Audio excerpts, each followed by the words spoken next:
tutukan nyo ang bawat komunidad na mahihirap sa bawat pamilya. So yun po naganap po sa dating administration. Wala po dapat sa sila. Ito yung nangyari guys noong nakaraang SONA ng Pangulo, July 27 sa Commonwealth, na kung saan dumagsa ang libo-libo ng mga loyalista dito, at saka nakahingi din tayo ng opinion ng ibang loyalista, at napakinggan natin ang kanilang saloobin. So, unti-unti na rin nagdatingan ng iba't ibang grupo sa iba't ibang lugar, at para mapapakita ng kanilang suporta sa Pangulo. Dito rin nakikita guys ang disiplina ng mga loyalista, kahit yung mga kapulisan ay relax sa pagbabantay ng katahimikan dito. Walang tensyon dahil nga sa disiplina na pinapakita ng mga loyalista. So ibang-iba talaga ang mga loyalista kumpara sa nakikita kong ibang rally. Sa bawat rally na mapuntahan ko ay naobserbahan ko na ibang-iba ang mga loyalista dahil nga sa katahimikan at relax, or walang tensyon o anumang kaguluhan na nangyayari sa pagtitipon.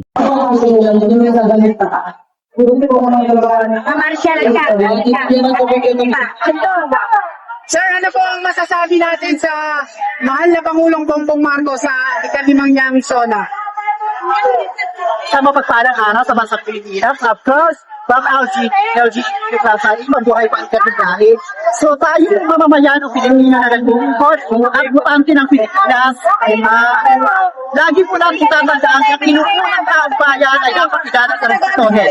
Ano man ang kanyang mga good advocation na ginagawa sa bansang Pilipinas para sa pagkakasaan sa turismo ng bansang Pilipinas, dapat po natin suportahan ang bawat isa na mumuno sa bansang Pilipinas. Dahil hindi ko yan ilalaga ng basta-basta yan ang taong bayan para maglikudan sa pangin at magampanan na kanya matutulin na para mapaunad ang bansang Pilipinas at sa kami ang mga Pilipinas. So, very support pa ako sa previous administration kasi sa kanyang good administration na ginagawa. So, para sa akin po lahat yun. Hindi po sa isang tao lang o naging sa sarili. O pang sarili kapakanan. So, paano ba po dahil po corruption ang ginagawang investigation. So yung po naganap po sa dating administration. Wala po dapat sa sila sa bawat ginagawa ng bagong administration. Kasi po, di ba na, mayroon tayong good advocacy na ginagawa na goal, bagong Pilipinas. So meaning kasi, baguhin ang mga hindi na dapat kailangan. Tapos, isa-isa na po program nyo, pakinggan nyo ang bawat sinaing ko. Suporta ng komunidad. Tutukan nyo ang bawat komunidad na mahihirap sa bawat pamilya, ang individual na walang trabaho. Yun po ang tutukan nyo, hindi po daman kayo nakikipag-sabayan ng bata. Ano po ang inyong susulong na basta-basta, hindi po gano'n. Ang Pilipino respect each other in love one another concern. Mabuhay po tayong lahat. Ano masasabi mo? Tatakbo daw si Sara bilang presidente. So, lahat po ang gustong tumakbo, matamit sa manunhindi sa bansang Pilipinas.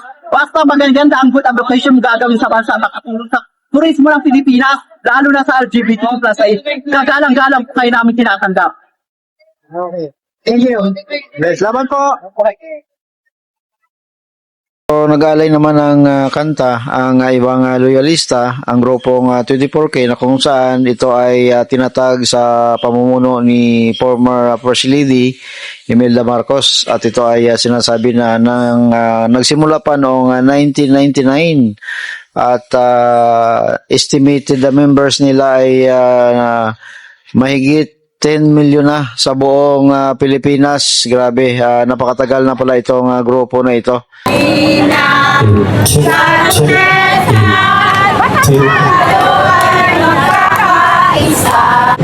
Ito talaga guys ang mga legit na mga loyalista, yan o. Mga 24K, no?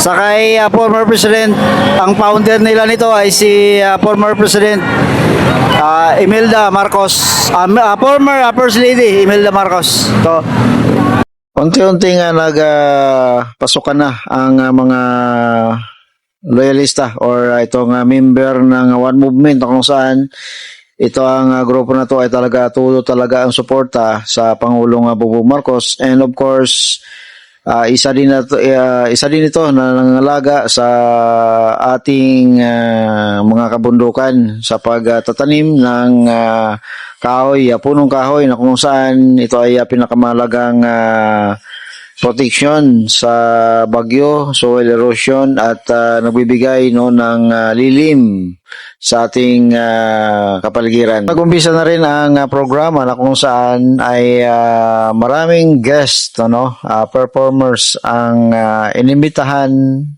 para mag-perform sa stage para ma-entertain ang mga supporters bago magsalita si Pangulong Bongbong Marcos. Sa pagsalita ni Pangulong Bongbong Marcos, wala na po nga magpe-perform and makikita po sa widescreen ang kabuuang talumpati ng Pangulong Bongbong Marcos.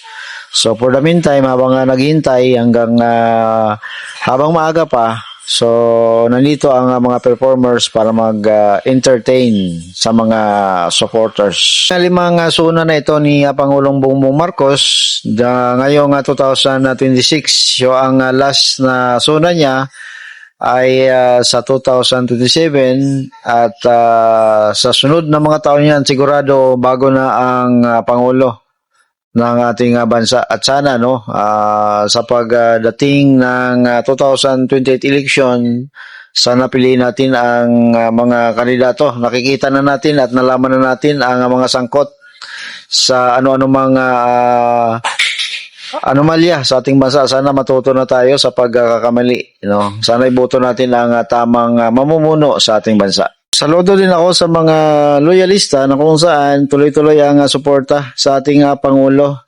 Kumbaga ito guys ay nagpapakita na hindi nag-iisa ang Pangulo sa kabila ng libo-libong bumabati ko sa kanya, pero nanatili ang mga loyalista sa kanyang tabi at handang ipaglaban, suportahan ng Pangulo sa lahat ng kanyang mga programa. So yan guys ang nangyari sa SUNA 2026 ni Pangulong Bongbong Marcos. Sana itong aking video ay mapupulutan ng aral, entertainments at sana tuloy sa pag-suporta tayo sa ating Pangulong Bongbong Marcos. Wala namang taong perfecto. At naniniwala ako na malutas din ang lahat ng problema sa ating bansa.